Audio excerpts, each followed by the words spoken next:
Bismillahirrahmanirrahim. Assalamualaikum warahmatullahi wabarakatuh. Pagi ini saya sudah bersama Pak Sekna, Sekretaris Nagari Alahan Panjang Kecamatan Lambah Mumanti, Kabupaten Solok, Provinsi Sumatera Barat. Nah, saya ingin berbincang-bincang dengan beliau pada pagi hari ini yang sangat cerah, di mana kami diajak oleh Bapak Kepala Desa Kota Baru untuk studi tiru di sini.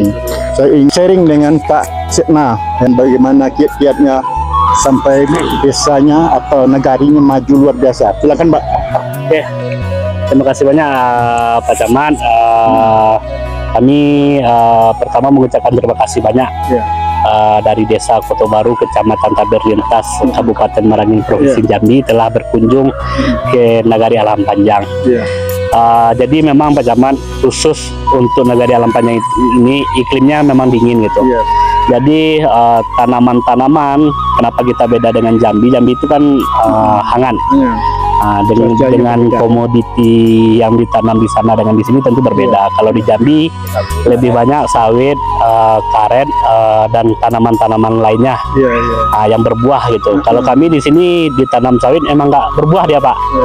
Nggak cocok gitu. Sama juga dengan kelapa, kelapa juga nggak berbuah di sini.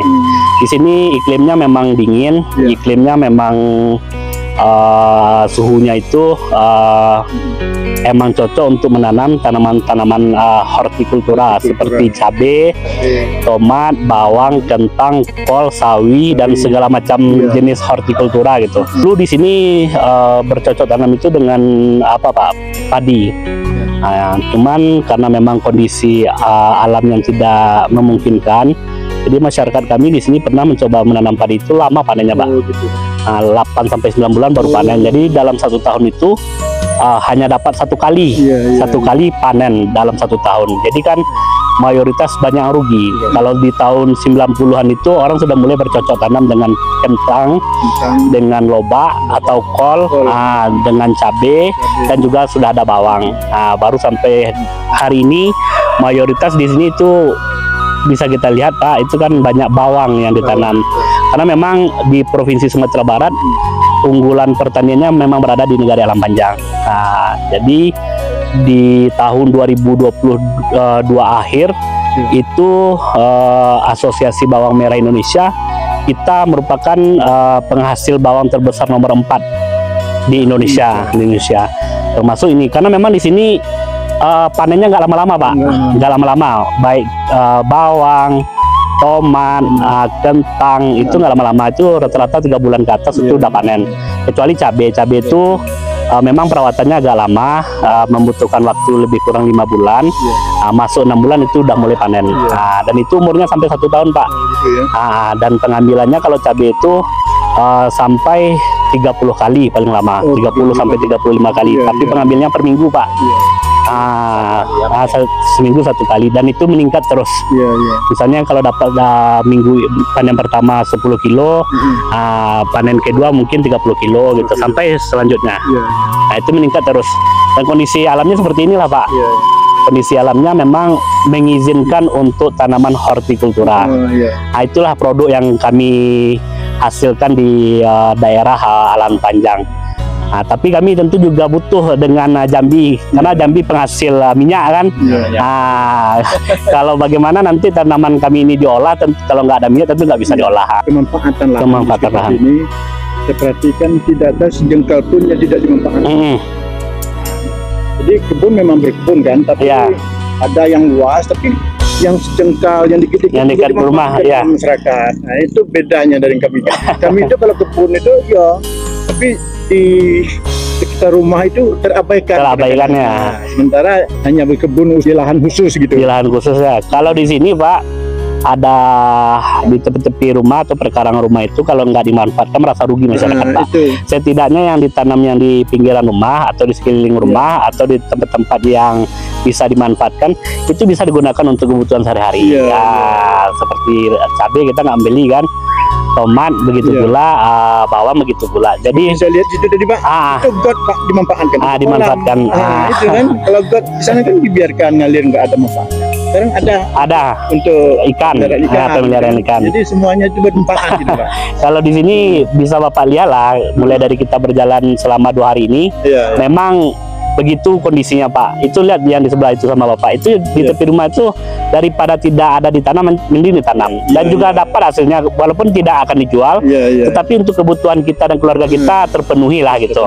Nah, mengurangi kos ekonomi kita pula gitu. Nah, jadi kalau dapat membeli beras biasanya kita per minggu 2 sukat, bisa menjadi 4 lagi gitu. Jadi kita nggak nambah lagi gitu. Gitu Pak. Jadi memang pola pikir masyarakat di sini memang seperti yang Bapak sampaikan tadi, jauh berbeda. Memang jauh berbeda, dan itu kalau dapat dimanfaatkan, rugi kita Pak. Rugi. Karena memang di sini seperti bawang ini 3 bulan udah panen.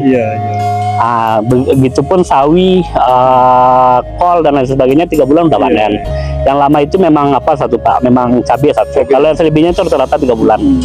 Kalau cabai itu memang lama, karena memang dari proses penanaman menunggu besar, itu memang nggak lambat.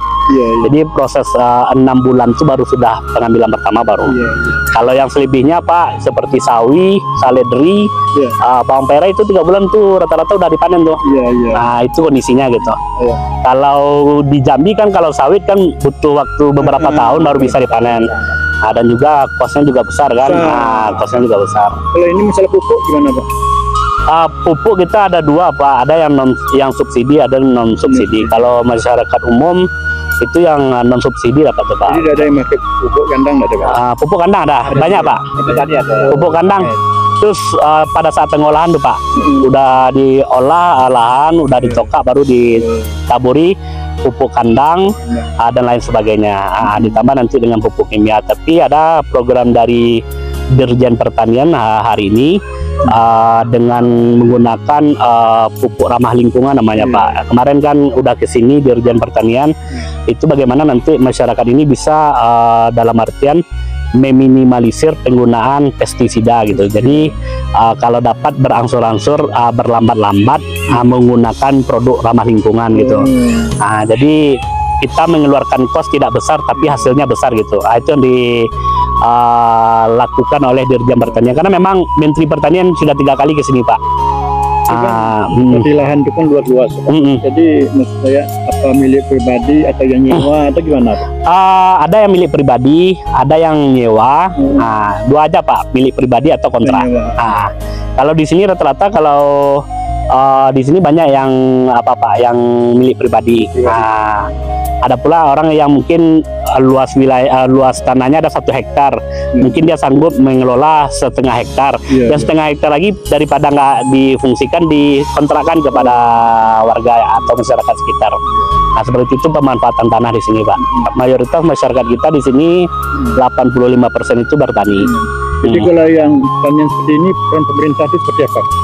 Kalau peran kita dari pemerintah desa tentu bagaimana mengupayakan pupuk bersubsidi itu bisa masuk ke daerah, karena memang dengan kos pertanian dalamnya juga cukup besar Pak Camat. Tentu bagaimana nanti peran dari wali negari dan camat dalam membantu merealisasikan kebijakan dari pusat untuk dapat mengarahkan bantuan-bantuan subsidi masuk ke daerah kita.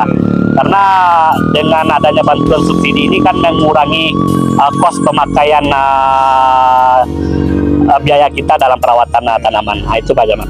Mengulangi cerita yang kemarin tuh, masalah produksi bawang dari bahan mentah menjadi produk jadi, itu kan yang dikerjakan oleh ibu-ibu. Itu termasuk program PKK atau bukan? Enggak. Jadi kan kelompok tani itu Bu, kan ada yang tergabung itu kan nggak laki-laki aja semua. Ada yang ibu-ibu. Kalau khusus yang tempat kita kemarin di kelompok tani Muaro Danau di atas itu, jadi kan ada anggota perempuannya yang terlibat di dalam organisasi kelompok tani. Jadi mereka lah yang berkecimpung untuk membuat bawang goreng. Setelah panen dibuat menjadi bawang goreng. Karena memang juga sudah ada bantuan pemerintah di dalamnya gitu. Kalau di sini program PKK yang terlibat itu adalah sekarang ini kita dapat program dari Universitas Negeri Padang terkait ada dananya dari UMP Ya. dengan Prof Aini menganggarkan untuk kegiatan beliau di Alam Panjang itu pembinaan PKK dalam artian meningkatkan peran PKK dalam membentuk UMKM. Ya. Nah, di sini sudah ada yang terbentuk Bu, seperti saus tomat, dodol tomat. Itu tomat itu bisa jadi dodol. Itu kreasi ibu-ibu semua ya? Kreasi ibu-ibu PKK tuh Bu. Nah, dan itu dianggarkan oleh Prof Aini melalui penelitian beliau setiap tahun, dan pembinaannya untuk Kabupaten Solo itu ada 2 desa, Desa Alam Panjang dan juga Desa Talambabungo. Nah, dan sekarang udah habis, tahun besok beliau juga menganggarkan untuk pembinaan khusus untuk ibu PKK di bidang UMKM. UMKM. Itu yang saya belum dapat Pak. Kemarin kan tidak terlihat dengan pembuatan tomat. Ya itu kan kemarin kan acara kita, karena memang kita nggak sempat mengundang PKK, mungkin keterlibatan atau lain sebagainya, kita nggak menghadirkan PKK. Tapi kalau PKK sekarang ini memang fokus membentuk UMKM, UMKM di Alam Panjang. Terus yang dodol tomat itu PKK tuh. Dodol sama tomat. Saus tomat. Tapi lokasinya di mana tuh Pak? Kalau PKK kan kita kan produknya di Jorong Alam Panjang ada, di Jorong Pangilian Kayu ada. Dan kadang-kadang kalau ibu PKK itu kan dia kreatif tuh. Bukan hanya dodol tomat yang dibuat, tapi keripik kentang juga, bawang goreng juga gitu kan.